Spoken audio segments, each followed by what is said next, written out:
This is Grace McDonald interviewing Philip Pope. He majored in chemistry and physics during his first term at Princeton. He quit after his first term and was enlisted as a radio repairman and engineer in the Marine Corps, ready to be sent to Japan for the invasion of Japan. I went down to Princeton, had a term there. I was a chemistry, physics, and engineering major, and liked it a lot, but I quit after one term at Princeton and enlisted in the Marine Corps and put us in a program that the Navy ran, learning how to fix radios. So I was a radio repairman, and it was a 2-year course, so that's what kept me from getting killed in the Pacific. So I was ready to be sent to Japan for the invasion of Japan. And we were on this ship going from San Diego to Hawaii when the bombs were dropped. So that's as close as I came to battle, was that I was in a flotilla that was supposed to drop the bombs on Japan. Went to the southern island of Sasebo, which had a big naval base, and our job was to decommission this big naval base in Sasebo, Japan. And so I was there for a little over a year, which was a fascinating experience.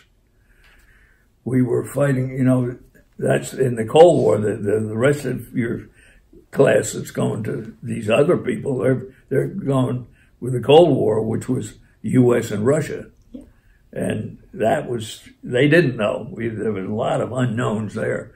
We knew we had been fighting Japan since the Japanese attacked Pearl Harbor in 1941. We, the Americans, were sitting here under Churchill in England and Roosevelt, our president. We're sitting, had a lot of conversations, secret conversations with each other, but Churchill was very anxious to get America into the war.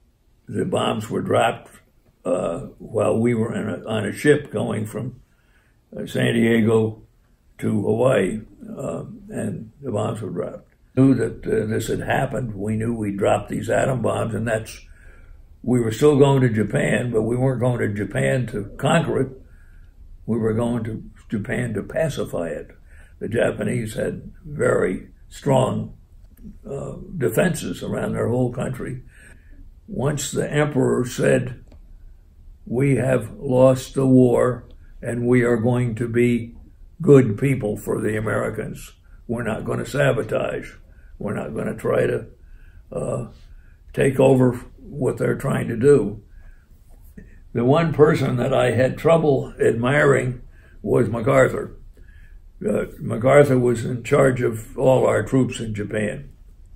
And he had, during the war with Japan and the islands, MacArthur tried to commandeer the U.S. Navy to do his bidding. The main thing we learned was that people that are interested in conquering the whole western part of the world, all the islands, China, they already had conquered China. We thought they were going to bomb the United States too, because when they bombed Pearl Harbor, that was sort of the beginning of maybe the Japanese were going to land on the Pacific coast. So if it hadn't been for the Japanese, I don't know what would have happened. If the Japanese had not bombed Pearl Harbor and attacked us in the Pacific, would we have stayed at peace much longer? Probably not, because the Brits were going to lose. The Russians, the Germans were bombing England all the time, and they could have wiped out England any time. I learned so much in my Navy radio schools. I was able to stay ahead of the atomic energy and able to see what could be done with radios to make the world a better place to live in. So it was all positive as far as I was concerned.